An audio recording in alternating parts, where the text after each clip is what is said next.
If you are a US investor or somebody looking for inexpensive and undervalued opportunities, you should be paying attention to the country of Greece. Now in the US, if you look at real estate, the cost of living, and the broader stock market, everything is obscenely overvalued. You can't really point to any metric and say, this is cheap or this is undervalued. Pretty much everything's overvalued. So the contrast to that is there's many countries around the world that are very inexpensive right now. And for US investors or somebody who's allocated to things that are expensive, it might be wise to start rotating into undervalued assets. And the country of Greece is one of those opportunities that you should be paying attention to. So the country of Greece is mostly known in the finance world for having a horrible reputation over the past 20-25 years. And that's because of their debt problem.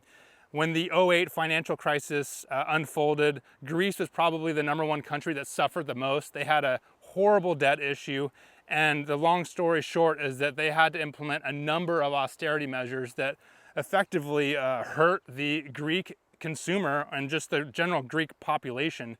To highlight how badly the Greeks have suffered, today the GDP per capita is around 22,000 US dollars, and that's the same as 2005. So nearly 20 years have gone by and the Greek income has been stagnant even though global inflation has pursued. And that's resulted in the Greeks having a quality of life compared to their rest of the Euros and decreasing significantly.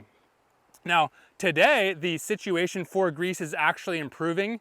In 2020, the Greek government had a 253% GDP to debt ratio, and that has been declining. We're at about 159% right now, and it's supposed to decline to about 130-ish% by 2029. So their debt to GDP ratio is declining, which is good. It means that they're producing more than they're consuming. But the problem is the government is focusing on repaying a lot of the debt right now instead of passing a lot of that value to its citizens. And really, it's the right thing to do. The government is being responsible. I mean, that's in relative terms because they were extremely unresponsible, which is why they got in this situation. But right now, they are being much more responsible, and the country is improving. The Greeks, though, are still going to suffer for a while as individuals because a lot of that value that the country's producing is going to paying off debt. Now, that's where the opportunity for investors exists because the situation in Greece is improving and most investors are completely ignoring this opportunity.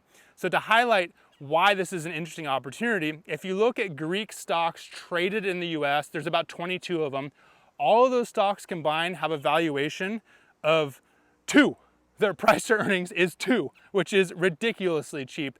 And the yield on all those stocks, if you combine them and blend them together, is about 8%. So a PE of 2 and a yield of 8% is obscene if you compare it to the rest of the US market. And it's a tremendous opportunity for investors who have the guts to get into these plays right now. If you go over to Greece itself, their stock market is trading around a PE of 6. Compare that to the US stock market that's almost at a PE of 30. Now, I'm not stuck on PE because there's many other metrics to measure growth of a country and company by, but it's probably the easiest one to point to, which is this PE valuation.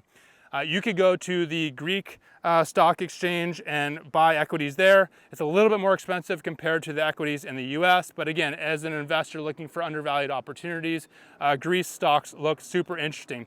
So that's on a fundamental metrics basis, meaning looking at numbers, looking at valuations. But there's a bigger picture going on right now, which is that the US is actually warming up more to Greece. There's been a really great relationship between the US and the Greeks for a very long time. But over the past couple of years, the US is increasing or strengthening those relationships because Greece is in a very strategic location militarily, and the US has been selling a lot of military equipment. Most notably, they just sold 35 Black Hawk helicopters for about $2 billion. And earlier this year, they sold a bunch of F-35 jets for $3.5 billion. So the US is encouraging Greece to do transactions with the US for military equipment, which of course will strengthen ties and bonds economically as well. But the Greeks are doing a good job of warming up to other players around the world as well. Most notably, last week they met with Modi, and the meeting was intended to strengthen the ties between India and Greece, specifically on shipping and trade. So the population and the economy of India is booming and will likely boom for the next decade because of their demographic situation. And the Indians need trading partners and they need strategic alliances with countries around the world. And Greece is very well positioned because the Indians can ship their goods into the Mediterranean, offload into Greece, and then get dispersed and transported throughout Europe. So Greece is very strategic in that way.